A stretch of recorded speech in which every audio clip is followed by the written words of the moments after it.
Chapter 1। The awakening flame. जब एक मर्द को पता चलता है कि उसे झूठ बोला गया था। ये कहानी एक आग की है। ऐसी आग जो बाहर नहीं, अंदर जलती है। हर मर्द के जीवन में एक ऐसा पल आता है जब वो अचानक ठहर जाता है, जैसे सारी दुनिया का शोर एकदम से खामोश हो जाता है। और एक सवाल उसके अंदर उठता है, क्या ये सारी जिंदगी जो मुझे बताई गई थी, क्या वो एक झूठ थी? वो झूठ जो बचपन से सुनाया गया, अच्छा लड़का बनो, सबको खुश रखो, मत रो, मत गुस्सा करो, अपनी फीलिंग्स दबा दो। लड़कियां कमजोर होती हैं और मर्द को बस उन्हें बचाना होता है। तुम्हारी वैल्यू बस तब है जब तुम किसी और के काम आओ। ये झूठ धीरे धीरे उसके खून में घुलते हैं। वो सोचता है कि वो आजाद है, मगर असल में वो गुलामी में जी रहा होता है। इमोशनल स्लेवरी, अप्रूवल एडिक्शन और सेल्फ सैक्रिफाइस विदाउट रिवॉर्ड। एक दिन वो टूटता है। शायद किसी ने उसे धोखा दिया, या उसकी मेहनत को नजरअंदाज कर दिया गया, या फिर उसका सेल्फ रिस्पेक्ट किसी ने कुचल दिया। वो चुप रहता है, मगर अंदर कुछ बदल रहा होता है। एक चिंगारी जो सालों से दबाई जा रही थी, अब वो आग बन रही है। यही है द अवेकनिंग फ्लेम। जब एक मर्द पहली बार अपनी आंखें खोलता है और देखता है कि उसकी जिंदगी की स्क्रिप्ट किसी और ने लिखी थी, वो समझ जाता है कि उसने कभी अपने लिए नहीं जिया। वो सिर्फ सर्वाइवल में था, कभी भी रियल लिविंग में नहीं। अब सवाल उठता है, वो इस आग को कैसे चैनल करेगा? क्या वो इसे डिस्ट्रक्शन में बदल देगा, या फिर इस आग को स्ट्रेंथ, क्लैरिटी और फ्रीडम में ढाल देगा? जब वो पुरानी कंडीशनिंग को तोड़ता है, तो सबसे पहले उसे गिल्ट महसूस होता है। क्या मैं सेल्फिश बन रहा हूं? क्या मुझे इतना रिबेल होना चाहिए? क्या मैं गलत हूं? मगर ये गिल्ट दरअसल प्रोग्रामिंग का हिस्सा होता है। ये गिल्ट उस केज का ताला है जिसमें उसे बंद रखा गया था। वो जितना आगे बढ़ता है, उतना ही वो गिल्ट पिघलता है और उसकी जगह सेल्फ रिस्पेक्ट ले लेती है। वो पहली बार मिरर में खुद को देखता है और कहता है, मैं किसी के वैलिडेशन से परे हूं, मैं किसी रोल से परे हूं, मैं सिर्फ एक मर्द नहीं हूं, मैं एक जगा हुआ इंसान हूं। जैसे जैसे ये आग फैलती है, वो अपने पुराने बिलीफ्स को एक एक करके जलाता है। मुझे सबको खुश रखना है, जलाओ। मुझे हमेशा स्ट्रांग दिखना है, जलाओ। मेरे इमोशंस वीकनेस है, जलाओ। इस बर्निंग में डिस्ट्रक्शन भी है, मगर एक तरह की सीक्रेट डिस्ट्रक्शन। जैसे किसी जंगल में वाइल्ड फायर आता है और पुरानी घास को जलाकर नई जमीन तैयार करता है। Chapter 2। The mask of control. Ego as a weapon, not a weakness. आदमी ने एक नकाब पहना होता है, और वो नकाब है कंट्रोल का इल्यूजन। उसे लगता है कि वो सब कुछ कंट्रोल कर रहा है, अपनी फीलिंग्स, अपने रिलेशनशिप्स, अपने गोल्स, अपनी लाइफ। लेकिन सच सच ये है कि वो कंट्रोल नहीं कर रहा होता। उसे बस ऐसा फील कराया जाता है।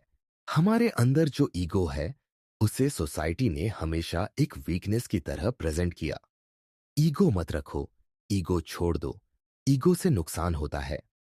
लेकिन कभी किसी ने ये नहीं बताया कि एक मैच्योर ईगो को कैसे डेवलप किया जाता है, जो कमजोरी नहीं, बल्कि एक हथियार हो सकता है। असल में ईगो ही वो फोर्स है जो एक आदमी को खड़ा रखती है जब पूरी दुनिया उसे झुकाने की कोशिश करती है। ईगो ही है जो तुम्हें आइडेंटिटी देती है। मैं कौन हूं? इसका पहला जवाब ईगो से ही आता है। लेकिन जब ये ईगो असंतुलित हो जाती है, तब इंसान खुद को दूसरों से ऊपर समझने लगता है, और यहीं से ईगो की डाउनफॉल शुरू होती है। पर एक ऐसा ईगो जो सेल्फ अवेयरनेस के साथ हो, वो एक शेर जैसा होता है, जो जानता है कि उसे हर बार दहाड़ने की जरूरत नहीं है। कंट्रोल का नकाब इसलिए पहनते हैं क्योंकि हम खोखले होते हैं अंदर से। एक इनसिक्योर माइंड हमेशा बाहर से ऑर्डर और डोमिनेंस क्रिएट करने की कोशिश करता है। वो सोचता है, अगर सब कुछ उसके हिसाब से चले तो केओस नहीं होगा।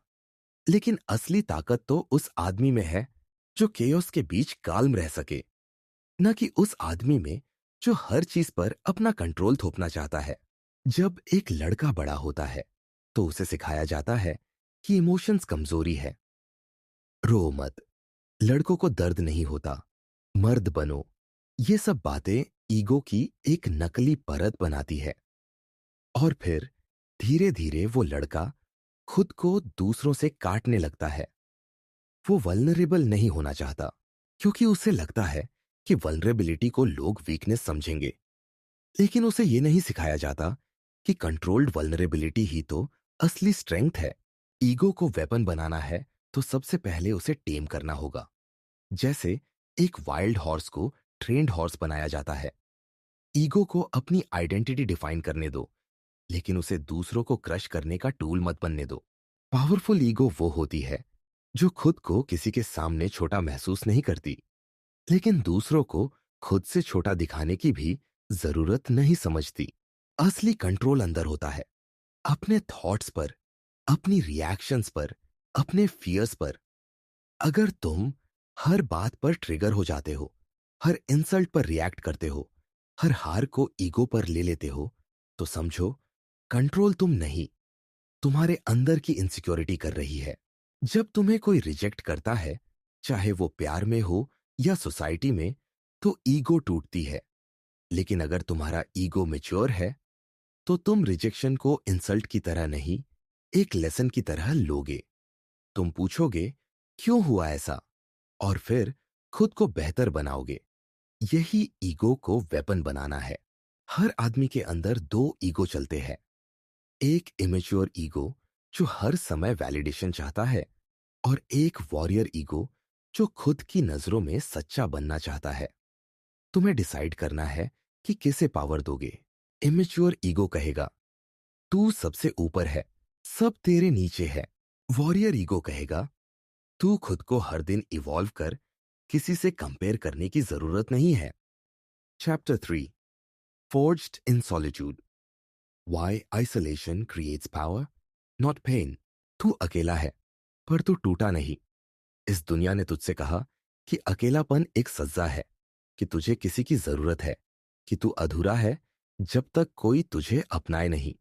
लेकिन यह सबसे बड़ा झूठ है जो एक मर्द को सिखाया जाता है। क्योंकि जब तू सच में अकेला होता है, जब शोर खत्म हो जाता है, जब चेहरे मिट जाते हैं, तभी तेरी असली शुरुआत होती है। अकेलापन शुरुआत में दर्द देता है, क्योंकि तू उसके लिए तैयार नहीं होता। तू डिस्ट्रैक्शंस में पला है, फोन की स्क्रीन, फालतू दोस्तियां, वैलिडेशन की भीख, रिश्तों में घुलती हुई अपनी पहचान। लेकिन जैसे ही ये सब छीन लिया जाता है, जैसे ही तू अकेले कमरे में खुद से सामना करता है, वहीं तेरा असली रूप बनता है। सॉलिट्यूड और लोनलीनेस में फर्क है। लोनलीनेस एक भाव है, एक दुख। लेकिन सॉलिट्यूड एक चॉइस है, एक शक्ति। जो पुरुष अकेले बैठना सीख गया, जो अपनी कंपनी को बर्दाश्त नहीं बल्कि पसंद करने लगा, वो ही दुनिया को झुकाने की ताकत रखता है। जब तू अकेला होता है, तो सबसे पहली चीज जो सामने आती है वो है साइलेंस। और वो साइलेंस डरावनी होती है, क्योंकि उसमें तुझे अपने गुनाह सुनाई देते हैं, अपनी कमजोरियां दिखती है, और वो हर सच उभरता है जिसे तू दबा चुका था। यही साइलेंस तेरा मिरर है। और जो मर्द इस मिरर में देखने की हिम्मत रखता है, वो कभी किसी के सामने नहीं झुकता। सॉलिट्यूड में तू खुद से दोस्ती करता है, और ये दोस्ती सबसे मुश्किल होती है, क्योंकि तू खुद को जज करता है, तू खुद को नापसंद करता है, तू खुद को गिरा हुआ समझता है। लेकिन यहीं पर अगर तू टिका रहा, अगर तू उस खालीपन से भागा नहीं, तो वहीं पर तू खुद को दोबारा बनाना शुरू करता है। लोग सोचते हैं अकेलापन इंसान को तोड़ देता है, लेकिन हकीकत यह है अकेलापन इंसान को शेप करता है। जैसे तलवार आग में तपकर बनती है, वैसे ही मर्द अकेलेपन में बनता है। जब कोई सपोर्ट नहीं होता, जब कोई शोल्डर नहीं होता, जब तुझे कोई अपलॉड नहीं करता, तब तू अपना रास्ता खुद बनाता है। A man forged in solitude doesn't beg for validation, he doesn't need to scream. His silence becomes thunder, his walk becomes purpose, his eyes carry storms. क्योंकि वो जानता है उसे कोई नहीं बचाने वाला। अकेलेपन में तुझे अपनी प्राथमिकताएं दिखती है। तू जानता है कि किसे खोने का डर है, और किसे खो देना राहत है। तू क्लैरिटी में जीना सीखता है। नो मास्क्स, नो प्रिटेंडिंग, सिर्फ रॉ, अनफिल्टर्ड ट्रूथ। तू उठता है सुबह 4 बजे, किसी को दिखाने के लिए नहीं, खुद के साथ वादा निभाने के लिए। तू जिम जाता है अपने शरीर को नष्ट करने, फिर उसे नए रूप में गढ़ने के लिए। तू किताबें पढ़ता है ताकि वो आवाज जो तेरे अंदर बहस करती है वो तेज, शार्प और फोकस्ड हो जाए। Solitude is not punishment, it is the process of becoming. तू अकेला है, पर तुझ में अब नॉइज नहीं, क्लैरिटी है। तुझ में अब फियर नहीं, डिसिप्लिन है। तुझ में अब लॉन्गिंग नहीं, पर्पस है। जब तू अकेलेपन को अपनाता है, तू केओस से स्ट्रक्चर बनाता है। तू उस लड़के से मर्द बनता है जो पहले अटेंशन मांगता था, अब डायरेक्शन देता है। जो पहले वैलिडेशन के लिए गिड़गिड़ाता था, अब लेगेसी की प्लानिंग करता है। लोग कहते हैं, don't isolate your self, but what if isolation is the only way to hear your real voice? What if the crowd was the noise keeping you average? हर मर्द को एक बार अकेले रहना चाहिए, कंप्लीटली, ब्रूटली, पेनफुली, ताकि वो देख सके कि उसके अंदर क्या बचता है जब हर डिस्ट्रैक्शन मिटा दी जाए। तब पता चलता है कि तू क्या है, नॉइज का प्रोडक्ट या फायर का warrior. Because solitude is not about loneliness, it's about meeting the version of you that only rises in silence, that primal, wild, powerful man जो दुनिया को नहीं, खुद को फतह करने आया है। तू अकेला है और यही तेरी ताकत है। अब किसी को जरूरत नहीं कि वो तुझे वैलिडेट करे। अब तू खुद अपने लिए इनफ है। और यही शुरुआत है उस जर्नी की, जहां तेरा हर कदम आग से बना होगा और हर सांस एक हथियार होगी। सॉलिट्यूड ने तुझे तोड़ा नहीं, इसने तुझे गढ़ा है। Chapter 4, the rage beneath, harnessing anger without letting it burn you. गुस्सा एक ऐसा इमोशन जो बचपन से ही लड़कों के अंदर दबाया गया। या तो दबा दो या एक्सप्लोड कर दो, लेकिन किसी ने यह नहीं सिखाया कि गुस्से को समझो, कंट्रोल करो और उसका इस्तेमाल करो। मर्द होने का मतलब ये नहीं कि तू हमेशा शांत रहे, और ये भी नहीं कि तू एक अनकंट्रोल्ड बीस्ट बन जाए जो हर इमोशन को रेज में कन्वर्ट कर देता है। असली पावर तब शुरू होती है जब तू गुस्से के ओरिजिन को देखना सीख जाता है, न कि सिर्फ उसके ब्लास्ट को। हर आदमी के अंदर एक आग होती है, कुछ के अंदर वो आग बाहर निकलकर सब कुछ जला देती है, रिश्ते, पॉसिबिलिटीज और खुद की पीस। और कुछ के अंदर वो आग अंदर ही अंदर सुलगती रहती है, एक स्लो पॉइजन की तरह, जो उनकी बॉडी, माइंड और सोल को खा जाती है। लेकिन कुछ रेयर मर्द, कुछ सन्स ऑफ फायर, उस आग को हार्नेस करना सीख जाते हैं। वो उस गुस्से को एक शार्पेंड ब्लेड की तरह शेप देते हैं, न कि एक अनकंट्रोल्ड एक्सप्लोजन की तरह। गुस्सा सिर्फ इमोशन नहीं होता, ये एक सिग्नल होता है। ये बताता है कि कुछ गलत हुआ है, किसी बाउंड्री को क्रॉस किया गया है या कोई इनजस्टिस हुआ है। लेकिन हम इस सिग्नल को इग्नोर कर देते हैं, सप्रेस कर देते हैं या फिर रिएक्शन में एक्सप्लोड कर देते हैं। और यही सबसे बड़ा ट्रैप होता है कि हम कभी उस गुस्से को सुनते नहीं हैं, हम उसे समझते नहीं हैं, हम बस उससे भागते रहते हैं या उसके गुलाम बन जाते हैं। मैस्कुलिन एंगर को सोसाइटी ने डीमोनाइज कर दिया है। जब भी कोई मर्द असर्टिव होता है, उसे टॉक्सिक कहा जाता है। जब भी वो बाउंड्रीज सेट करता है, उसे एग्रेसिव बोला जाता है। और जब वो बस खामोशी से बॉयल करता है, तो उसे इमोशनलेस कहा जाता है। लेकिन सच्चाई ये है कि गुस्से में कुछ सेक्रेड होता है। ये तेरे अंदर की वॉरियर स्पिरिट होती है, जो इनजस्टिस बर्दाश्त नहीं कर सकती, जो डिसरिस्पेक्ट को चुपचाप नहीं देख सकती, जो चेंज लाने की तड़प रखती है। लेकिन उस स्पिरिट को टेम करना पड़ता है, उसे डायरेक्शन देनी पड़ती है, नहीं तो वो तुझे ही डिस्ट्रॉय कर देगी। Anger is not weakness, uncontrolled anger is. Controlled anger becomes discipline, it becomes vision. वो आदमी जो अपने गुस्से को कंट्रोल करना सीख गया, वो किसी भी बैटलफील्ड में जीत सकता है, क्योंकि उसे पता है कब साइलेंस रखना है और कब एक्सप्लोजन बनना है। जब तू अपने अंदर की आग को हार्नेस करता है, तो तू अनस्टॉपेबल बन जाता है। वो एंगर जो कभी तुझे डिस्ट्रॉय करता था, अब तुझे बिल्ड करता है। तू अपनी एनर्जी को उस मिशन में लगाता है जो बेगर है तुझसे, तेरे पेन से, तेरे ईगो से, तेरे वुंड से। तू उस फायर को एक फौज बना देता है, जिसमें तेरी नई आइडेंटिटी कास्ट होती है, एक स्ट्रॉन्गर, वाइजर एंड काल्मर मैन। गुस्से को सप्रेस मत कर, लेकिन उसे एक्सप्रेस भी मत कर बिना समझे। उसे स्टडी कर, ऑब्जर्व कर कि तुझे गुस्सा कब आता है, क्यों आता है, और उस मोमेंट में तेरी बॉडी, तेरी थॉट्स और तेरी इमोशंस कैसे रिएक्ट करते हैं। ये अवेयरनेस ही फर्स्ट स्टेप है मास्टरी की। और जब तुझे ये मास्टरी मिलती है, तो तू अपने इमोशंस का राजा बन जाता है, गुलाम नहीं। Chapter 5, unbreakable, the psychology of man who walk through fire. वो जो जलते हैं, टूटते नहीं। जिंदगी जब सबसे कड़वा स्वाद देती है, तब कुछ लोग बिखर जाते हैं, लेकिन कुछ वहीं से बनना शुरू करते हैं। यही लोग होते हैं फायर वॉकर्स, वो पुरुष जो आंधियों में भी सीधा खड़ा रहते हैं, नजरें झुकाए बिना, सांस थामे बिना और किसी से कुछ कहे बिना। उनकी ताकत मसल्स में नहीं होती, बल्कि उनकी मानसिक संरचना में होती है। वो अनब्रेकेबल साइकी जिसे दुनिया बदल नहीं सकती। जब एक लड़का बड़ा होता है, तो उसे सोसाइटी सिखाती है कि टफनेस का मतलब है रोना मत, झुकना मत, थकना मत। लेकिन कोई ये नहीं बताता कि टफनेस का असली मतलब क्या है।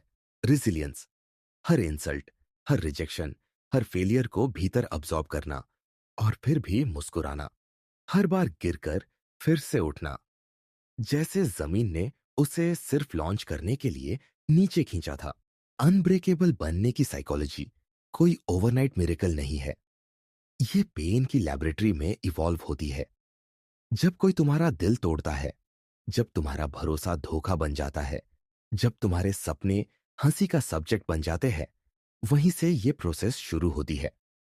वो लड़का जो कभी हर इंसल्ट पर अंदर से कांप जाता था, अब उन इंसल्ट को शांति से पी जाता है, क्योंकि वो जानता है कि उसके अंदर का वॉल्केनो अब रॉ नहीं है, वो कंट्रोल्ड है और उसके पास डायरेक्शन है। अनब्रेकेबल बनने की शुरुआत होती है सेल्फ डायलॉग से। जो पुरुष खुद से बात करना सीख गया, बिना जजमेंट के, बिना झूठ के, वो धीरे धीरे अपने डर, अपने गुस्से, अपनी इनसिक्योरिटी के साथ कंफर्ट जोन बना लेता है। और एक बार जब डर तुम्हारा दोस्त बन जाए, तब तुम्हें कोई डरा नहीं सकता। पेन से भागने वाले लोग हर बार कमजोर होते जाते हैं, लेकिन जो पुरुष पेन को डिसेक्ट करता है, समझता है और उसे फ्यूल की तरह यूज करता है, वही आगे जाकर लोगों के लिए एक सिंबल बनता है। वो आइकॉन नहीं होता, वो इंस्पिरेशन नहीं होता, वो रिमाइंडर होता है कि हर ब्रोकन इंसान में अनब्रेकेबल वर्जन छिपा है। एक अनब्रेकेबल पुरुष का सबसे खतरनाक वेपन होता है उसकी कामनेस। जब सब चिल्ला रहे हो, तब उसका साइलेंस डरावना होता है। जब सब हंस रहे हो, तब उसका सीरियस चेहरा अनसेटलिंग लगता है, क्योंकि लोग समझ नहीं पाते कि कोई इंसान इतनी फायर से गुजरकर कैसे खुद को इतना कंट्रोल में रख सकता है। लेकिन वहीं पर उसका सीक्रेट छुपा होता है। उसने अपनी फायर को बाहर नहीं, अंदर जलने दिया है। अनब्रेकेबल साइकोलॉजी का एक दूसरा पिलर है पर्पस। अगर किसी इंसान के पास कोई ऐसा रीजन है जो उसे हर मॉर्निंग जगाता है, जो उसे हर फेलियर से बाहर खींचता है, जो उसे एवरी डिस्ट्रैक्शन से बचाता है, तो वो कभी नहीं टूटता, क्योंकि उसकी लड़ाई उसके अंदर की दुनिया से होती है, बाहर की दुनिया से नहीं। और जब अंदर जीत हो जाती है, तो बाहर कोई भी बैटलफील्ड छोटा लगने लगता है। Chapter 6, the secret war with in, masculinity versus modernity. वो नर्म नहीं है, क्योंकि दुनिया ऐसा चाहती है। वो खामोशी के पीछे छुपा इस्पात है। हर दौर में मर्दानगी ने खुद को दोहराया है, कभी तलवारों की धार पर, कभी खामोशियों की दीवार पर। आज की दुनिया जो हर चीज को डिजिटल बना रही है, उसने मर्दानगी को भी एक प्रोडक्ट बना दिया है, जैसे मैस्कुलिनिटी कोई टॉक्सिक वायरस हो जिसे मिटा देना चाहिए। पर क्या वाकई मर्द होना अब गुनाह बन गया है? मॉडर्निटी ने हमें कंफर्ट दिया है, टेक्नोलॉजी दिया है, पर उस कंफर्ट के अंदर एक इनविजिबल ट्रैप छुपा है। कंफर्ट ने हमें कमजोर कर दिया है, इमोशनली ब्लंट बना दिया है। आज एक लड़का स्ट्रांग दिखे, साइलेंट रहे, अपनी पेन खुद झेले, तो लोग उसे कहेंगे टॉक्सिक मैस्कुलिन। और अगर वो रोए, टूटे या एक्सप्रेस करे, तो कहेंगे वीक। मर्द के लिए कोई सेफ स्पेस नहीं बची। या तो वो मॉन्स्टर है या फेलियर। ये जो सीक्रेट वॉर चल रही है मर्दानगी और आधुनिकता के बीच, ये दरअसल आइडेंटिटी की जंग है।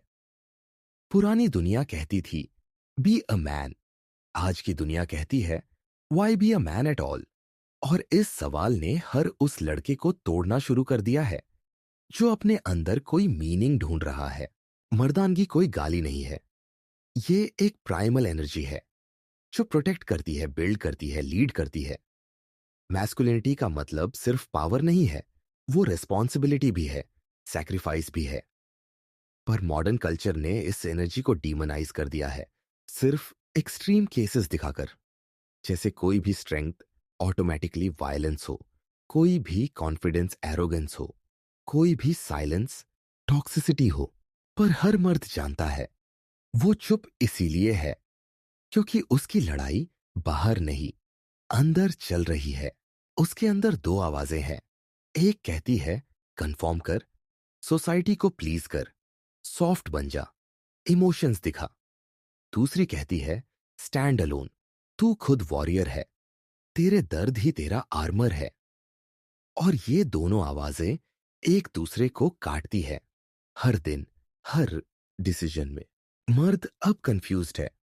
उसे सिखाया गया कि सॉफ्टनेस इज स्ट्रेंथ, पर जब वो सॉफ्ट बनता है उसे दुनिया इग्नोर करती है, रिजेक्ट करती है। और जब वो स्ट्रांग बनता है तो दुनिया डरती है, उसे विलेन बना देती है। This war is secret because it defines the future of men. Either they will be tamed by modernity, made harmless and hollow, या वो अपने अंदर की प्राइमल फायर को रिक्लेम करेंगे डिसिप्लिन्ड वे में, ताकि वो शेडो बनकर नहीं, लाइट हाउस बनकर खड़े हो सके। मैस्कुलिनिटी अब फाइट क्लब नहीं है, वो एक क्वाइट रेवोल्यूशन है। जब एक मर्द खुद को रिडिफाइन करता है, बिना एपोलॉजी, बिना परमिशन, तब वो इस युद्ध में जीतता है। मॉडर्न वर्ल्ड कहती है कि मर्द को सॉफ्ट बनना चाहिए, औरतों जैसा सोचो, टॉक्सिक ट्रेट्स छोड़ दो। पर मर्द होना टॉक्सिक नहीं है, इमेच्योर होना है, स्ट्रेंथ को बिना विजडम के चलाना है। मैस्कुलिनिटी तब टॉक्सिक होती है जब वो इमेच्योर हो, पर मैच्योर मैस्कुलिनिटी वो तो एक ब्लेसिंग है। एक वॉरियर मर्द वायलेंट नहीं होता, डिसिप्लिन्ड होता है। वो अपनी स्ट्रेंथ किसी को हर्ट करने में नहीं, किसी को प्रोटेक्ट करने में यूज करता है। वो अपनी ईगो को किल नहीं करता, वो उसे ट्रेन करता है, टेम करता है, अपने हायर सेल्फ की सर्विस में लगाता है। मॉडर्निटी चाहती है कि मर्द सवाल न पूछे, अथॉरिटी को चैलेंज न करे, बस सिस्टम के हिसाब से एडजस्ट हो जाए। पर ट्रू मैस्कुलिनिटी वो है जो सिस्टम से सवाल करता है, why should I shrink to fit into your box? और फिर उस बॉक्स को तोड़कर बाहर आता है। असली मर्द खुद को श्रिंक नहीं करता, वो खुद को शार्पन करता है। इस सीक्रेट वॉर में हारने वाला मर्द खुद को खो देता है, आइडेंटिटी भी, पर्पस भी। और जीतने वाला मर्द वो खुद को ऐसा बनाता है जो ना दुनिया से डरता है, ना खुद से। वो अपनी मैस्कुलिनिटी को रिक्लेम करता है, ना किसी के अप्रूवल के लिए, ना वैलिडेशन के लिए, सिर्फ इसीलिए क्योंकि वो जानता है उसकी फायर अभी बाकी है। आज अगर कोई मुझसे पूछे कि मॉडर्न मैन कौन है, मैं कहूंगा वो जो खामोश है पर कमजोर नहीं, जो देखता है, समझता है और फिर भी अपना रास्ता अकेले तय करता है। वो जो न सिर्फ खुद को बचाता है बल्कि दूसरों के लिए भी खड़ा रहता है। Even when no one sees, no one claps, no one cares. Secret war चल रही है मैस्कुलिनिटी को रिडिफाइन किया जा रहा है और इस बार ये तलवारों से नहीं, माइंडसेट से लड़ी जा रही है। अब सवाल ये नहीं कि मर्द कौन है, सवाल ये है तू कौन बन रहा है। एक रेप्लिक आ या एक warrior in silence. Chapter 7, building the inner fortress, discipline, pain and legacy. हर आदमी के अंदर एक किला होता है, एक इनर फोर्ट्रेस, लेकिन ज्यादातर लोग उसे बनाने के लिए तैयार नहीं होते। क्यों? क्योंकि उस किले की नींव सिर्फ 3 चीजों पर रखी जाती है, डिसिप्लिन, पेन और लेगेसी।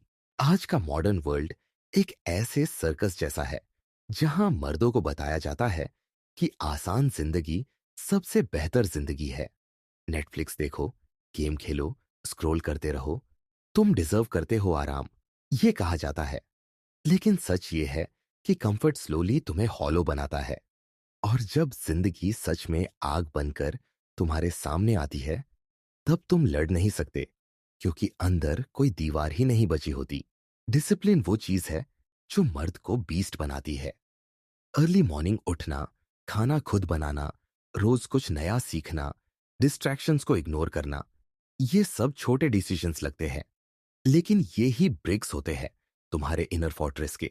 डिसिप्लिन का मतलब केवल रूटीन नहीं है, ये एक स्पिरिचुअल स्टेट है, एक वॉरियर की तरह जीना जहां तुम्हारा हर एक्शन एक पर्पस से भरा हो।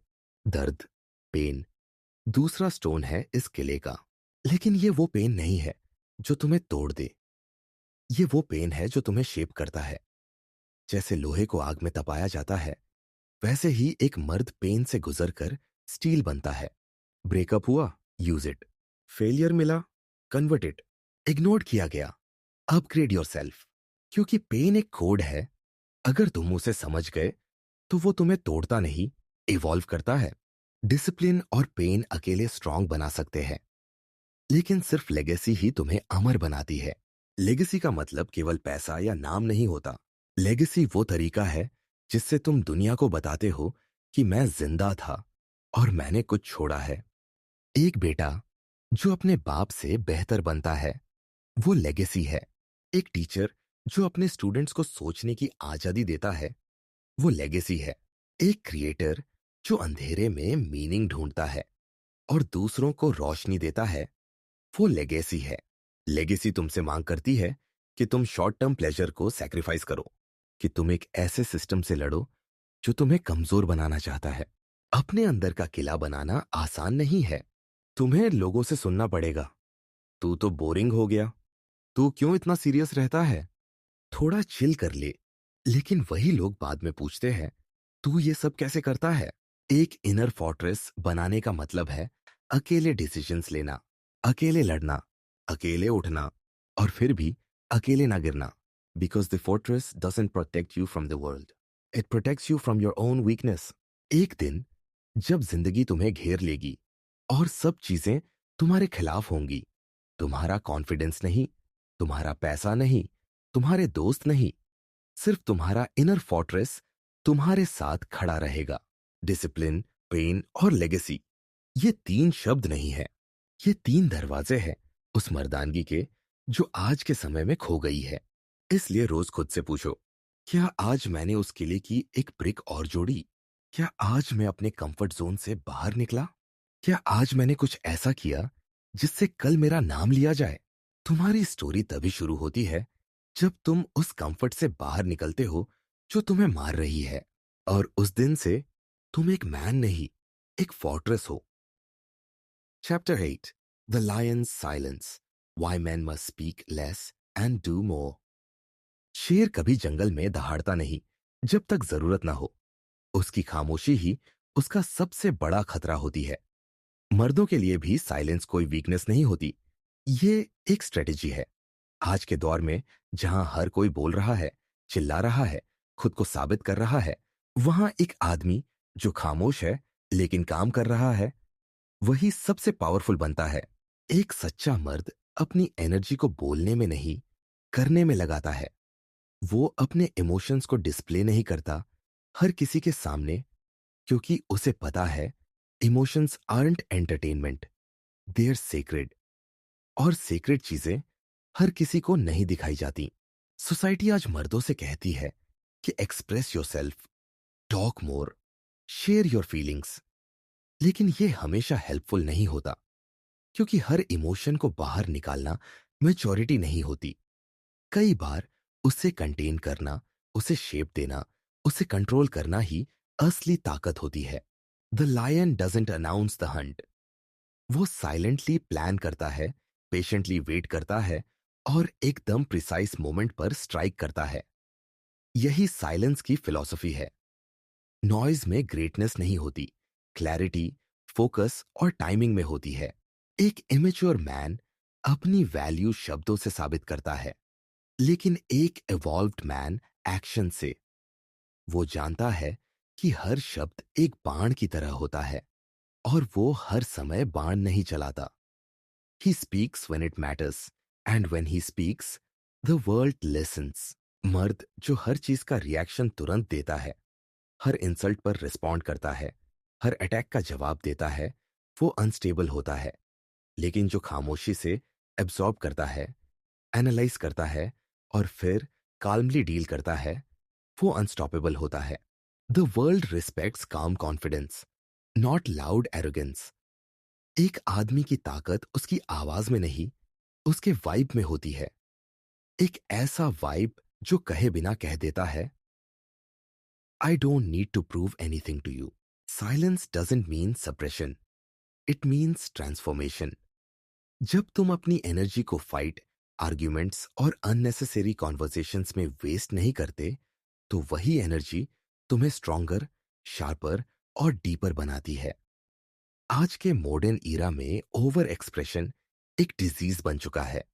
हर कोई सोशल मीडिया पर अपनी हर थॉट, हर पेन, हर मोमेंट शेयर कर रहा है और फिर वंडर करता है कि उनकी लाइफ में मिस्ट्री क्यों नहीं बची। But men are meant to be open books for everyone. वो मेंट है to be deeply read by the few who earn that access. Because जो आसानी से सबको मिल जाए, उसकी कोई वैल्यू नहीं रहती। A lion doesn't beg for attention. वो अटेंशन की जरूरत ही नहीं समझता, क्योंकि उसे खुद पर ट्रस्ट है। और ये ट्रस्ट तब आता है जब आदमी अपने अंदर के केओस से लड़ चुका हो, अपनी इनसिक्योरिटीज को फेस कर चुका हो और अपने वर्थ को खुद डिफाइन कर चुका हो। मर्द की साइलेंस उसका पेन भी होती है, उसकी स्ट्रेंथ भी। पेन तब जब वो बात नहीं कर सकता, क्योंकि उसे समझने वाला कोई नहीं होता। स्ट्रेंथ तब जब उसे सब समझ में आता है, लेकिन वो फिर भी खामोश रहता है, क्योंकि वो गेम को लॉन्ग टर्म में खेल रहा होता है। एक आदमी जो ज्यादा बोलता है, वो अक्सर खुद को कन्विंस कर रहा होता है। लेकिन जो कम बोलता है, वो दुनिया को ऑब्जर्व कर रहा होता है। और ऑब्जर्वेशन से ही अंडरस्टैंडिंग आती है, और अंडरस्टैंडिंग से ही mastery. True masculinity doesn't lie in how loud you are, but in how clear your direction is. तुम चिल्लाकर दुनिया को अपने गोल्स मत बताओ, साइलेंटली उन्हें अचीव करो और सरप्राइज कर दो। डिसिप्लिन, पेशेंस और साइलेंस, ये तीन क्वालिटीज एक आदमी को लायन बनाती है। जब तुम हर इंसल्ट का जवाब देना बंद कर देते हो, हर चुनौती को प्रूव करने की जरूरत महसूस नहीं करते, तब तुम फ्री हो जाते हो। साइलेंस एक शील्ड भी है और एक सोर्ड भी। शील्ड जब तुम नेगेटिविटी से खुद को बचाते हो, सोर्ड जब तुम उस साइलेंस को एक्शन में बदलते हो और रिजल्ट देते हो। एक लायन सिर्फ तभी दहाड़ता है जब उसे जरूरत हो, और तब उसकी दहाड़ पूरी जंगल को हिला देती है। वैसे ही एक मर्द को भी हर समय बोलने की जरूरत नहीं, लेकिन जब वो बोले तो उसकी बात पत्थर की लकीर हो। The lion silence is about power without performance, presence without permission and impact without explanation. यही साइलेंस एक मर्द की आइडेंटिटी बनती है। वो अननेसेसरी वैलिडेशन से ऊपर उठ जाता है। उसे लोगों से तुम अच्छे हो, तुम स्ट्रांग हो, ये सुनने की क्रेविंग नहीं होती, because he already knows. The strongest man walk alone, speak less but build more. उनकी आवाज उनकी सक्सेस होती है, उनका एटीट्यूड उनकी प्रेजेंस होती है और उनका साइलेंस उनकी वार्निंग होती है। खामोशी में जो ताकत है वो शोर में नहीं होती। And remember, the lion never needs to prove he is the king, he just is. Chapter 9, from simp to sovereign, reclaiming the throne of self. एक लड़का जब पहली बार किसी को दिल से चाहता है तो वो अपने आप को भुला देता है। वो चाहता है कि सामने वाला उसे देखे, सराहे, उसे इंपॉर्टेंस दे। पर क्या मिलता है? अक्सर रिजेक्शन, इग्नोरेंस या फिर एक ऐसा रिश्ता जिसमें वो खुद को खो देता है। यही वो मोड़ होता है जहां से एक सिंप का जन्म होता है। सिंप होना सिर्फ एक इंसल्ट नहीं है, ये एक पेनफुल रियलिटी है। जब कोई लड़का अपनी वर्थ भूलकर सिर्फ वैलिडेशन के लिए जीता है, वो सिंप बन जाता है। वो कॉम्प्लीमेंट्स के लिए तरसता है, वो किसी के हाई पर दिन भर खुश रहता है और किसी के सीन पर टूट जाता है। पर क्या यही मैस्कुलिन एनर्जी है? क्या यही वो फायर है जो एक मर्द के अंदर जलनी चाहिए? नहीं, ये तो बस एशेज है। असली आग तब जलती है जब वो लड़का अपने अंदर देखता है, जब वो समझता है कि किसी और की अप्रूवल उसकी आइडेंटिटी नहीं तय कर सकती, जब वो रियलाइज करता है कि लव जो उसे चाहिए था पहले खुद से शुरू होना चाहिए। सॉवरेन बनने का मतलब है खुद का राजा बनना, सेल्फ रूल। जब एक इंसान अपने थॉट्स, इमोशंस और डिजायर्स पर कंट्रोल करना सीखता है, जब वो दूसरों की नजरों से खुद को नहीं देखता बल्कि अपनी नजरों से खुद को रीडिफाइन करता है। एक समय था जब वो लड़का किसी के कॉल या मैसेज का इंतजार करता था। अब वो खुद को इतना बिजी, इतना पर्पसफुल बना देता है कि दूसरों को उसके टाइम के लिए वेट करना पड़ता है। पहले वो चेस करता था, अब वो अट्रैक्ट करता है। लेकिन ये ट्रांसफॉर्मेशन आसान नहीं होता। सिम्प से सॉवरेन बनने की जर्नी दर्दनाक होती है। वो रातें जब कोई याद करके रोता था, अब उसी एनर्जी को जिम में, वर्क में या लर्निंग में बदल देता है। पेन अब वीकनेस नहीं, फ्यूल बन जाती है। डिसिप्लिन और पर्पस ही दो ऐसे पिलर्स हैं जिस पर एक सॉवरेन अपनी लाइफ खड़ी करता है। वो जानता है कि कंफर्ट जोन उसकी ग्रोथ का दुश्मन है, इसलिए वो हर दिन खुद को अनकंफर्टेबल करता है। Cold showers, long hours of work, silence, solitude, वो हर उस चीज को गले लगाता है जिससे एवरेज लोग भागते हैं। सिंप हर जगह वैलिडेशन ढूंढता है। सॉवरेन वैलिडेशन खुद से जी एनरेट करता है। सिंप कंपैरिजन में जीता है, सॉवरेन कंपटीशन से ऊपर उठ चुका होता है। वो बस खुद के पास्ट वर्जन से बेटर बनने में लगा रहता है। सिंप अपने पेन से भागता है, सॉवरेन अपने पेन को समझता है, फेस करता है और उसे स्ट्रेंथ में बदलता है। और सबसे बड़ी बात, सिंप लव को बेगिंग की तरह ट्रीट करता है। सॉवरेन लव को सेक्रेड समझता है, पर कभी भी अपने स्टैंडर्ड्स को गिराकर उसे डिमांड नहीं करता। उसे पता है कि ट्रू लव तब आता है जब वो खुद कंप्लीटनेस के लेवल पर होता है। एक सॉवरेन मर्द शांत होता है लेकिन वीक नहीं। वो हम्बल होता है लेकिन पावरलेस नहीं। वो जेंटल होता है लेकिन सबमिसिव नहीं। उसकी प्रेजेंस ही एक ऐसा ऑरा बन जाती है जो लोगों को अट्रैक्ट करती है, क्योंकि उसमें सेल्फ रिस्पेक्ट, डिसिप्लिन और डेप्थ होती है। Reclaiming the throne of self का मतलब है अपने अंदर के उस छोटे से बच्चे को हील करना जो कभी इग्नोर्ड फील करता था। उसे ये समझाना कि अब वो अकेला नहीं है। अब वो खुद अपने प्रोटेक्टर, प्रोवाइडर और मेंटोर बन चुका है। वो अब दूसरों से मांगता नहीं, वो अब खुद क्रिएट करता है।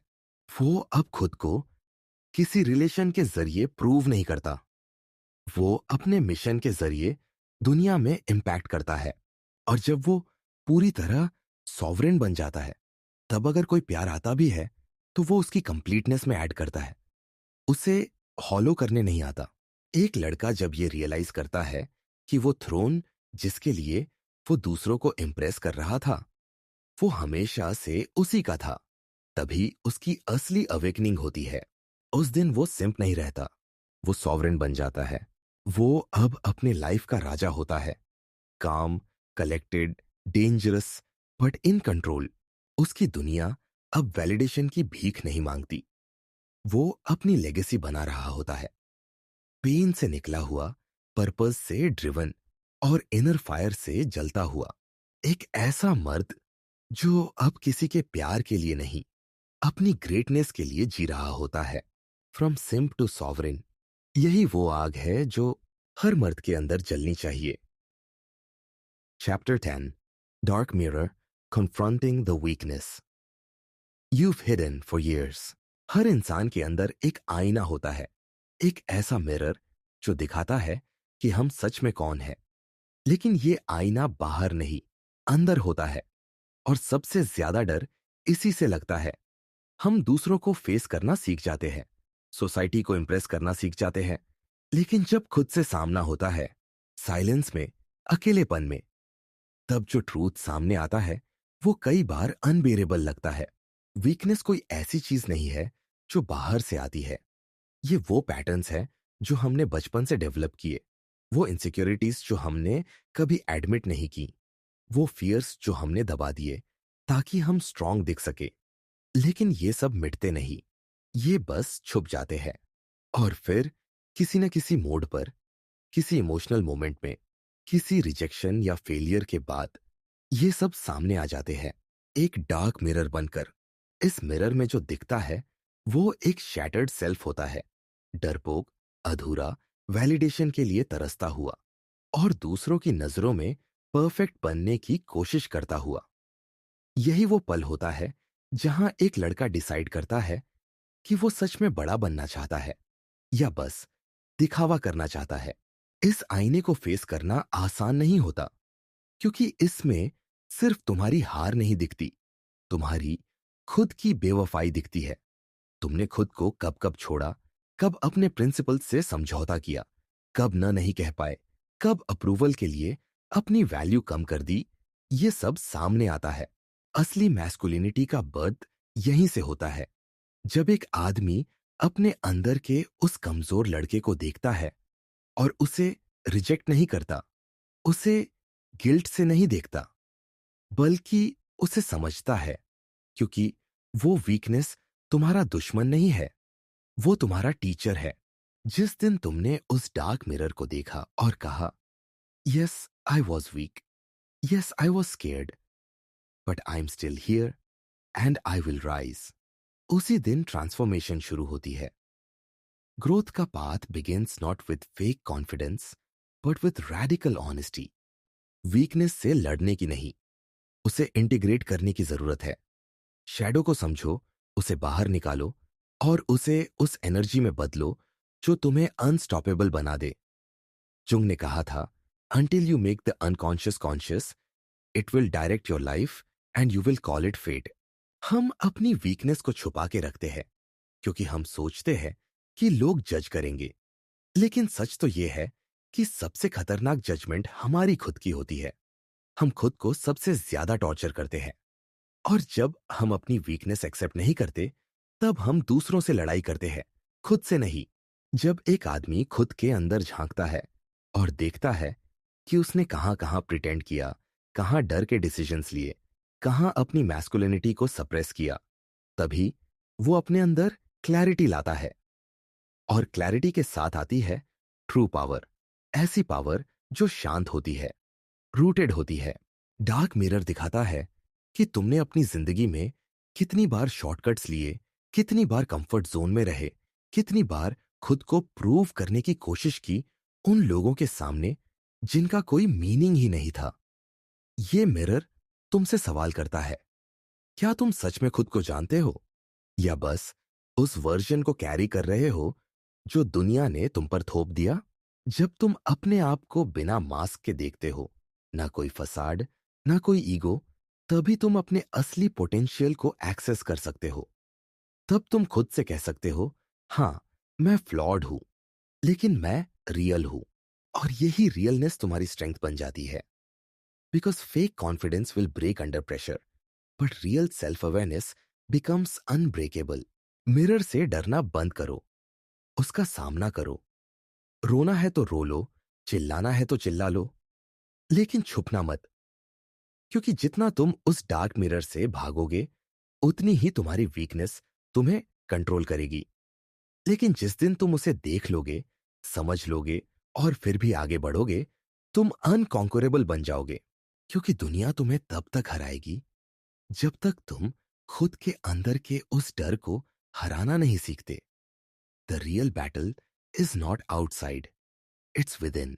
डार्क मिरर तुम्हें ये नहीं कहता कि तुम लूजर हो, वो तुम्हें चैलेंज करता है। Prove me wrong, show me you can evolve. और वही इवोल्यूशन, वही अनकंफर्टेबल इनर वर्क, वही लोनली नाइट्स, वही साइलेंट बैटल्स, वही तुम्हें उस लेवल पर ले जाती है जहां तुम दूसरों से नहीं, अपने पास्ट सेल्फ से कंपीट करने लगते हो। तुम्हारी सक्सेस तब पावरफुल बनती है जब वो तुम्हारी शैडो से निकली हो। तुम्हारी मैस्कुलिनिटी तब सीक्रेट बनती है जब वो ईगो से नहीं, अवेयरनेस से बनी हो। डार्क मिरर तुम्हारा दुश्मन नहीं है, वो तुम्हारा मैप है, तुम्हारी सोल की ब्लूप्रिंट। तुम्हें डर लग सकता है जब तुम उसमें देखो, लेकिन याद रखो, जो आदमी खुद का सामना कर ले, वो दुनिया का सामना बड़ी आसानी से कर सकता है। Chapter 11, the myth of the self made man. हर सुबह जब हम सक्सेस स्टोरीज पढ़ते हैं या किसी मोटिवेशनल स्पीकर की बातें सुनते हैं, तो एक शब्द बहुत बार सुनने को मिलता है, सेल्फ मेड मैन। ये शब्द सुनते ही हमारे मन में एक इमेज बन जाती है, एक ऐसा इंसान जो खुद के दम पर सब कुछ हासिल कर लेता है, जो न किसी पर डिपेंड करता है, न किसी की मदद लेता है। लेकिन क्या ऐसा सच में पॉसिबल है? क्या कोई इंसान पूरी तरह सेल्फ मेड हो सकता है, या ये सिर्फ एक इल्यूजन है जो हमें इंस्पायर तो करता है लेकिन सच से बहुत दूर होता है? सेल्फ मेड होने का कॉन्सेप्ट मॉडर्न कैपिटलिज्म और इंडिविजुअलिज्म की एक रोमांटिक फैंटेसी बन चुका है। ये आइडिया बताता है कि अगर तुम सफिशिएंटली हार्ड वर्क करो, स्मार्ट बनो और कभी हार मत मानो, तो तुम कुछ भी बन सकते हो। लेकिन इस पूरी फिलॉसफी के पीछे बहुत सारी अनसीन फोर्सेस काम कर रही होती है, जिन्हें हम इग्नोर कर देते हैं। सोचो, एक बच्चा जो एक प्रिविलेज फैमिली में पैदा हुआ है, जहां क्वालिटी एजुकेशन मिलती है, प्रॉपर न्यूट्रिशन है, सपोर्टिव एनवायरनमेंट है और कनेक्शंस है, उसकी जर्नी एक ऐसे बच्चे से कितनी डिफरेंट होगी जो गरीबी में पैदा हुआ, जहां बेसिक नीड्स भी स्ट्रगल से पूरी होती है। एजुकेशन के नाम पर गवर्नमेंट स्कूल की टैटर्ड किताबें हैं और इमोशनल सपोर्ट ऑलमोस्ट जीरो है। क्या ये दोनों बच्चे एक ही जगह से शुरुआत कर रहे हैं? जो इंसान खुद को सेल्फ मेड कहता है, वो भी अनकॉन्शियसली कई लोगों की हेल्प, सिस्टम के प्रिविलेज और सोसाइटी के स्ट्रक्चर से फायदा उठाता है। उसके teachers, mentors, supportive parents, friends, internet access और बहुत सारी इनविजिबल चीजें उसके पीछे खड़ी होती है। इसलिए जब कोई कहता है मैं सेल्फ मेड हूं, तो वो बहुत सारी रियलिटीज को इग्नोर कर रहा होता है। वो सोशल कैपिटल, इमोशनल सपोर्ट और हिस्टोरिकल प्रिविलेज, जिसे उसने कॉन्शियसली या अनकॉन्शियसली इनहेरिट किया है। अब यहां एक सवाल उठता है, क्या हार्ड वर्क, डिटर्मिनेशन और डिसिप्लिन का कोई वैल्यू नहीं है? बिल्कुल है। ये क्वालिटीज बहुत जरूरी है, लेकिन ये सब कुछ नहीं है। एक बच्चा जो रात रात भर कोडिंग सीख रहा है, या एडिटिंग प्रैक्टिस कर रहा है, या बिजनेस आइडियाज पर काम कर रहा है, उसका डेडिकेशन अनडिनाएबल है। लेकिन उसका एनवायरनमेंट, उसका एक्सेस टू टूल्स और उसका सपोर्ट सिस्टम भी मैटर करता है। सेल्फ मेड होने का इल्यूजन हमें एक टॉक्सिक कंपैरिजन कल्चर में फंसा देता है। सोशल मीडिया पर हम किसी की सक्सेस देखकर खुद को इंफीरियर समझने लगते हैं।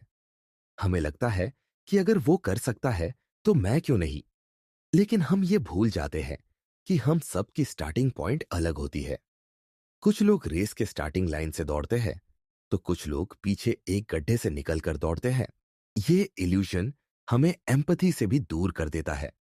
जब हम मान लेते हैं कि सक्सेस सिर्फ पर्सनल एफर्ट से आती है, तो हम उन लोगों को ब्लेम करने लगते हैं जो स्ट्रगल कर रहे होते हैं, जैसे कि वो मेहनत नहीं करता होगा, उसमें डेडिकेशन की कमी है, या उसे बस एक्सक्यूजेस बनाने की आदत है। हम उनके कॉन्टेक्स्ट, उनकी मेंटल हेल्थ, उनकी फाइनेंशियल स्ट्रगल और उनके एनवायरनमेंट को पूरी तरह इग्नोर कर देते हैं। सेल्फ मेड मैन का मिथ हमें एक और गलत बिलीफ देता है कि हमें किसी की हेल्प नहीं लेनी चाहिए, हमें सब कुछ अकेले करना चाहिए। लेकिन सच ये है कि कोई भी बड़ा गोल अकेले अचीव नहीं किया जा सकता। चाहे वो इमोशनल सपोर्ट हो, स्किल सीखने में मेंटरशिप हो, या सिंपली किसी की एनकरेजमेंट हो, ये सब एसेंशियल पार्ट्स हैं ग्रोथ के। अगर स्टीव जॉब्स सेल्फ मेड होते तो एप्पल एग्जिस्ट नहीं करता। वहां वोजनियक था, एक टीम थी और एक कम्युनिटी थी जो उस विजन पर बिलीव करती थी। अगर इलॉन मस्क अकेले होते तो टेस्ला और स्पेस एक्स जैसी कंपनीज खड़ी नहीं होती। हर सक्सेसफुल इंसान के पीछे एक वेब होता है, लोगों का, रिसोर्सेस का और सिस्टम्स का। हमें सेल्फ मेड के बजाय कम्युनिटी मेड या कॉन्टेक्स्ट अवेयर ग्रोथ जैसी फिलॉसफी को एम्ब्रेस करना चाहिए। इसमें हम एक्नॉलेज करते हैं कि हमारी मेहनत जरूरी है, लेकिन हमारे आसपास की दुनिया भी उतनी ही इम्पैक्टफुल है। और जब हम इस माइंडसेट को एक्सेप्ट करते हैं, तो हम दूसरों के लिए भी ज्यादा अंडरस्टैंडिंग और सपोर्टिव बनते हैं। हम अपने प्रिविलेज को रिकॉग्नाइज करते हैं और उन लोगों को अपलिफ्ट करने की कोशिश करते हैं जो उतने फॉर्चुनेट नहीं है। असल एम्पावरिंग फिलॉसफी ये नहीं है कि तुम अकेले सब कुछ कर सकते हो, बल्कि ये है तुम्हारी मेहनत, तुम्हारा विजन और तुम्हारी रेजिलियंस मैटर करती है। लेकिन तुम्हें एक सपोर्टिव सिस्टम भी चाहिए, और तुम वो सिस्टम दूसरों के लिए भी बन सकते हो। सेल्फ मेड होने का असली मतलब शायद ये है कि जब तुम्हें कोई गाइड नहीं करता तो तुम खुद रास्ता बनाते हो, लेकिन जब तुम्हें कोई पुश देता है तो तुम उसे डिनाई नहीं करते, बल्कि उसे अपने ग्रोथ का हिस्सा मानते हो। इसलिए जब अगली बार कोई कहे कि I am a self made man, तो बस थोड़ा पॉज लेना और सोचना, क्या वो सच में अकेला था, या उसके पीछे भी एक अनसीन क्राउड था जिसने उसे धीरे धीरे ऊपर उठाया। सक्सेस कोई सोलो जर्नी नहीं होती, ये एक सिंफनी है। तुम्हारी मेहनत, दूसरों का सपोर्ट, सही समय और किस्मत का एक अजीब मिक्स। और ये मान लेना कि कोई भी इंसान खुद से सब कुछ बना सकता है, बस एक पोएटिक लाई है जो सुनने में अच्छी लगती है, लेकिन सच नहीं है। Chapter 12, immortals bleed too, why true strength is found in vulnerability. अक्सर मर्दों को एक मिथ में ढाल दिया जाता है, एक ऐसे वॉरियर की छवि जिसमें न कोई भावनाएं होती हैं, न कोई दर्द, न कोई कमजोर पल। बचपन से ही बॉयज को सिखाया जाता है, मत रो, मर्द बन, स्ट्रांग बनो, कभी हार मत मानो, फीलिंग्स को छुपाओ, दिखाओ मत। पर क्या हम कभी सोचते हैं कि इस नकली आर्मर के पीछे जो सोल है, वो क्या महसूस करता है? इमॉर्टल्स भी ब्लीड करते हैं। ये लाइन सिर्फ मेटाफोर नहीं है, ये एक हार्श रियलिटी है। जो इंसान बाहर से कितना भी टफ दिखे, उसके अंदर भी एक ऐसा हिस्सा होता है जो कभी कभी टूट जाता है, थक जाता है और बस किसी को सुनने के लिए तरसता है। पर सोसाइटी ने वल्नरेबिलिटी को वीकनेस का सिनोनिम बना दिया है। अगर कोई आदमी अपना दर्द बोले, अपने फियर्स बताए, तो उसे सॉफ्ट कहा जाता है। और यही सोच उसे धीरे धीरे इमोशनल आइसोलेशन की तरफ ले जाती है। वो सब कुछ अंदर ही दबाता जाता है, और एक दिन वही दबे हुए इमोशंस एक साइलेंट एक्सप्लोजन में बदल जाते हैं। डिप्रेशन, रेज या फिर कंप्लीट नमनेस। सच्चाई ये है कि वल्नरेबिलिटी वीकनेस नहीं, बल्कि करेज की अल्टीमेट फॉर्म है। जब एक आदमी अपनी इनसिक्योरिटीज को स्वीकार करता है, अपने आंसुओं को बहने देता है, अपने ट्रॉमा के बारे में ओपनली बात करता है, वो तब सबसे ज्यादा पावरफुल होता है, क्योंकि तब वो डर से नहीं, ट्रूथ से ऑपरेट कर रहा होता है। बहुत से लेजेंड्स, चाहे वो अलेक्जेंडर हो या बुधा या फिर आज के मॉडर्न लीडर्स, सभी की स्टोरीज में एक कॉमन एलिमेंट होता है। वो अपनी इंटरनल बैटल से नहीं भागे, उन्होंने अपने डीमंस का सामना किया। बुधा ने अपनी खुद की सफरिंग को समझकर ही एनलाइटनमेंट पाई थी, और अलेक्जेंडर ने अपने फियर्स को एक्नॉलेज किया था, तभी वो इतने बड़े एम्पायर का मास्टर बन पाया।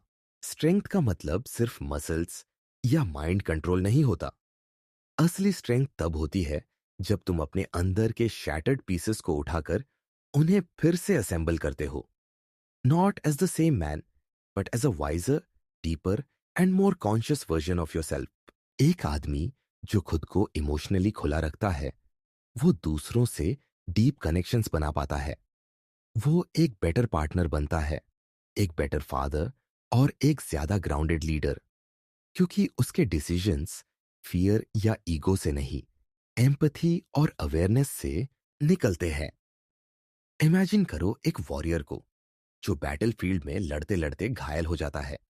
अब दो चॉइसेस हैं, या तो वो अपने घाव को छुपाकर लड़ता रहे और इवेंचुअली गिर जाए, या फिर वो एडमिट करे कि उसे हेल्प चाहिए, अपने घाव को हील करे और फिर दुगनी ताकत से वापसी करे। कौन ज्यादा स्ट्रांग है, वो जो टूटने के बाद भी उठे, या वो जो टूटने से डर कर कुछ महसूस ही ना करे? प्रॉब्लम यह है कि आज की मैस्कुलिन कल्चर में इमोशनल नमनेस को सेलिब्रेटेड किया जाता है। जितना कम रिएक्ट करोगे, जितना डिटैच्ड रहोगे, उतना ही अल्फा माने जाओगे। पर ये अल्फा फसाड अंदर से हॉलो है। वो इंसान जो खुद से डिस्कनेक्टेड है, वो दूसरों से भी जेन्युइनली कनेक्ट नहीं कर सकता। ट्रू अल्फा वो होता है जो अपनी इमोशंस को समझता है, मैनेज करता है और उनसे डरता नहीं। वो जानता है कि क्राई करना भी एक फॉर्म ऑफ स्ट्रेंथ है, अगर वो तुम्हें हील कर रहा है। वो जानता है कि किसी के सामने अपनी ब्रोकननेस दिखाना कावर्डिस नहीं, बल्कि ट्रस्ट की साइन है। जो लोग अपनी पेन को हाइड करते हैं, वो अक्सर दूसरों को हर्ट करते हैं। लेकिन जो लोग अपनी वल्नरेबिलिटी को एक्सेप्ट करते हैं, वो दूसरों की पेन को भी समझ पाते हैं। वो जजमेंट नहीं करते, वो साथ चलते हैं। हर आदमी के अंदर एक वुंडेड चाइल्ड होता है जो बस एक बार सुना जाना चाहता है, समझा जाना चाहता है। और जब तक हम उस इनर चाइल्ड से नहीं मिलते, तब तक हम खुद को पूरा नहीं जान पाते। इमोशनल ट्रांसपेरेंसी न सिर्फ हीलिंग लाती है, बल्कि वो ट्रांसफॉर्मेशन का रास्ता भी खोलती है। जब हम अपने डार्कनेस को एक्सेप्ट करते हैं, तभी हम अपने अंदर की लाइट को पहचान पाते हैं। Without confronting our pain, we cannot access our true potential. और हाँ, वल्नरेबिलिटी का मतलब ये नहीं कि हर जगह खुले में अपनी दुख भरी कहानी सुनानी है। इसका मतलब है अपनी ट्रूथ को पहचानना, उसे सप्रेस न करना और सही लोगों के साथ उसे शेयर करना। इसका मतलब है खुद से ईमानदार होना। सच्चे पुरुष वो नहीं जो कभी ना टूटे, बल्कि वो है जो टूटने के बाद खुद को फिर से बनाते हैं। फायर उन्हें जलाता नहीं, शेप करता है। और एशेस से उठकर जो वापस लौटता है, वो अब केवल एक मैन नहीं रहता, वो एक मिथ बन जाता है। इसलिए अगली बार जब तुम अपने अंदर दर्द महसूस करो, रोना आ जाए, अकेलापन सताए, खुद से नफरत मत करना। समझना कि ये ह्यूमन होने का हिस्सा है, और यहीं से शुरुआत होती है एक नए वॉरियर की, जो सिर्फ लड़ता नहीं, महसूस भी करता है, जो सिर्फ जीतता नहीं, समझता भी है। Because in the end, even immortals bleed, but they rise not despite there wounds, but because of them. अगर तुम अब भी सोच रहे हो कि क्या तुम्हारे अंदर वो आग बाकी है, तो शायद तुम्हें उसे फिर से जलाना पड़ेगा। ये दुनिया तुम्हें हर दिन बताती है कि तुम कमजोर हो, टॉक्सिक हो, एक्स्ट्रा हो। लेकिन ये चैप्टर्स सिर्फ कंटेंट नहीं थे, ये रिमाइंडर्स थे। तुम्हारे अंदर एक गॉड, एक वॉरियर, एक किंग सो रहा है। अब वक्त है उसे जगाने का। अगर तुम्हें इस जर्नी में कुछ भी अपना सा लगा, शेयर करो इसे उस आदमी के साथ जो हार मान चुका है, उस भाई के साथ जो भूल गया है कि वो क्या था। और अगर तुम्हारे अंदर भी वो सोच, आग और डिसिप्लिन है, तो कमेंट में सिर्फ एक चीज लिखो, मैं अब जाग गया हूं। Let the world hear the roar. This is not just a video. This is a brotherhood. Welcome to the Sons of Fire. Cuckoo.